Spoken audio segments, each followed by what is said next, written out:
আমাৰ অসমত চৰকাৰী চাকৰি পাবৰ কাৰণে কাকো 1 টকাও ঘোষ দিব নালাগে লাগে নেকি কোনোবাই 1 টকাও দিছে নেকি চাকৰিৰ কাৰণে আজি আমি সকলোৱে 3 বছৰ কষ্ট কৰাৰ পিছত মেৰিটত আৰু কষ্ট আৰু পৰিশ্ৰমৰ ফল হিচাপে আজি আমি চৰকাৰী চাকৰি পাবলৈ সক্ষম হলো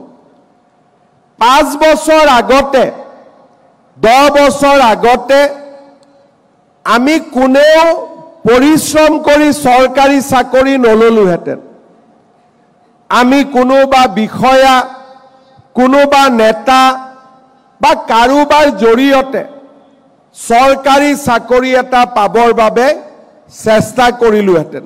মাজত মানুহ থাকিলেহেঁতেন কাৰোবাৰ মাটি বন্ধক দিব লাগিলেহেঁতেন কোনোবাই মাটি বিক্ৰী কৰিবলগীয়া হ'লহেঁতেন 10 জনে চাকৰি পালেহেঁতেন 100 জনৰ পইচা মাজৰ মানুহে খাই পৰিয়ালটোক ধ্বংসৰ মুখলৈ লৈ গ'লহেঁতেন